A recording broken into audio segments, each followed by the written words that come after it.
Welcome to First Things First. I'm Jenna Wolf. That is the Hall of Famer Chris Carter. This is Nick Wright. Gentlemen, great to see you. We've got a great show for you today. What? It's Nick's birthday. Happy birthday, Nick Wright. Oh, thank you. Happy Right. 35th birthday. You're right. Nicholas Wright. You got the year and everything right. Good job, Chris Carter. I had to do some research on you, man.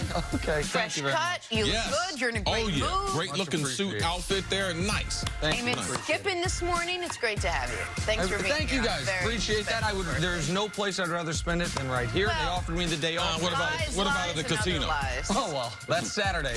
That's Saturday. Among other hot topics on the See you on the outskirts today. of Philadelphia, everybody. About 12 hours. He dumped us that quick. Yeah. The Chiefs are about to get a little better. Todd Gurley might have hit a breaking point, but we start with Gurley's team playing on Thursday Night Football. Tonight on Fox, Jared Goff and the Rams taking on the Seahawks.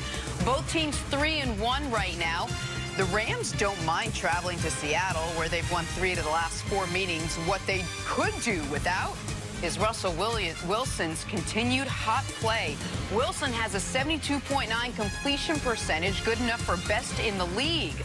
Both teams looking to get an advantage in the NFC West. All right, CC, I don't mean to be dramatic, throw hyperbole around, but is this a must-win for both teams? Man, we're getting into some critical situations with teams, especially if you, through the first quarter of the season, if you didn't necessarily play as well as you'd like to play, if you've given away a game, if you lost a game that you didn't think that you should lose, and that's what both these teams. People were worried about the Rams. Are they going to have post-Super Bowl hangover? Now, the signs of a post-season hangover, typically, they don't come till around the middle of the season. But I do think that with Jared Goff, with Sean McVay, people have caught up to their system. People are more familiar. There are less players running wide open. Everything, the throws are more contested. The running scheme has seemed to be found out. And then here you have Seattle.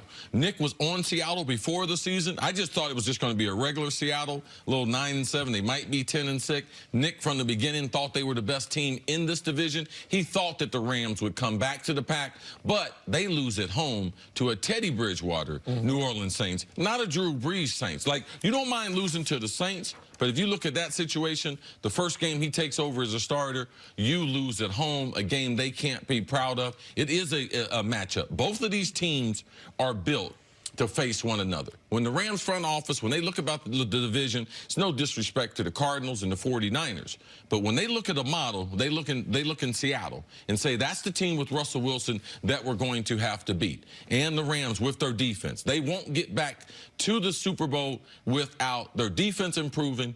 Aaron Donald, I know, Aaron Donald's the best defensive player, one of the best players we have in the league.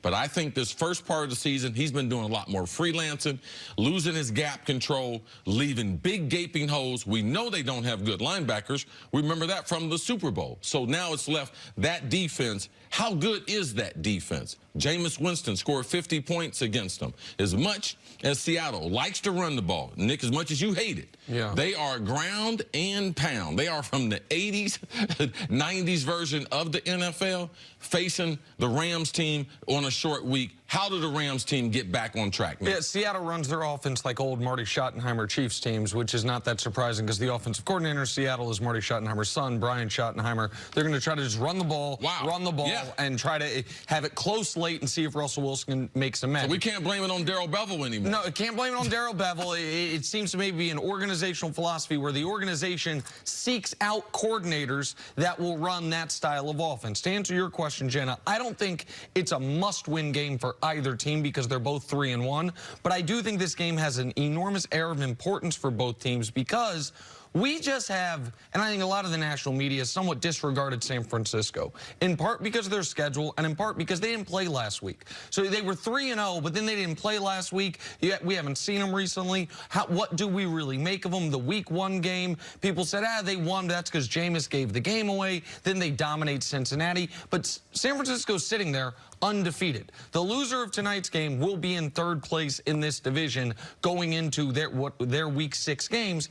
And in the NFC this year, I don't think anyone can say, well, we'll just go get the wild card. I think there's going to be an 11-win team that does not win the division in one of these divisions. In the NFC, when you only have 3 teams right now with a losing record, your only clear path to the postseason is going to be winning your division. Falling to third place as the loser of tonight's game would is a big spot to be in. And I'll say for the Rams, to me, the Rams have more question marks at the moment because we don't know who they are. And I don't know if they know who they are. And if you can't rely on Todd Gurley, you mentioned questions about the defense, you've got to rely on Jared Goff, and Goff has to play a clean game tonight. He's got 20 turnovers in his last 12 games. Little point of comparison, the gold standard in the NFC, Aaron Rodgers, has 20 turnovers in his last 38 games. So Jared Goff's been turning the ball over almost twice per game, dating the last 3 quarters of the season that he's played. He's got to play a clean game tonight in Seattle, where we know the crowd is going to be absolutely on fire. It's exactly what I was going to say, on point. If you see these two teams both at 3-1 and you take a deeper dive, one team is just so much more consistent and reliable.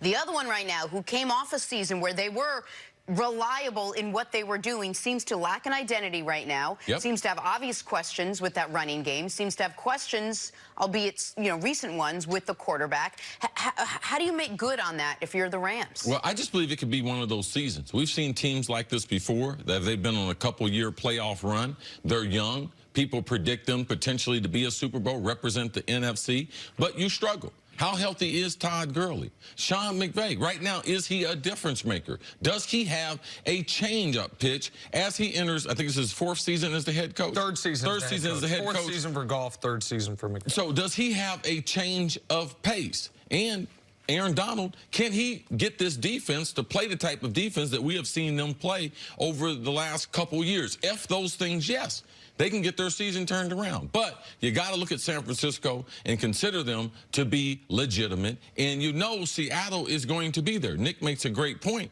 You better try to win your division in the NFC because it is stacked. If you look at the NFC North, you got the Vikings, the Bears, and the Pack, and then you go with the Lions sitting there, by the way, at 2-1. There's only 3 teams right now in the NFC that you can cross off. You feel like Washington can be crossed off, Arizona can be crossed off, and we had been saying the Giants can be crossed off, but I got to give the Giants credit in that they right now have 2 wins, and there's one other losing team in the NFC whose name I'm forgetting at the moment. But there's everyone in the conference is 2-2 or better except for 3 teams, and so you can go through the division and say there's 4 teams out there. Oh, Atlanta, the disappointing Atlanta Falcons. But even the Falcons, you see the Falcons on your schedule. You're not like that's an easy win. No. And so one other thing for the Rams for tonight.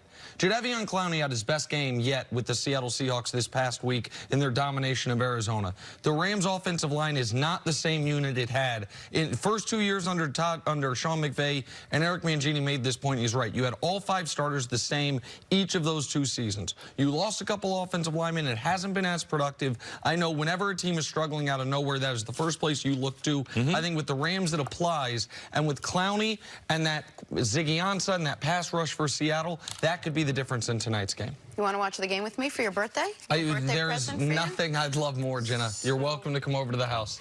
Awesome. So that's going to happen. Take a break coming up. I have my gift coming later. Okay. How can the Chiefs not jumping out of a cake take their offense to another level? That would be a gift for all of us, see? How would you like That's to next spend on your birthday? FS1. You can always check us out on the Fox Sports channel on SiriusXM. We'll be right back. You know what you could do for my birthday, Steve? Make plans with Jenna.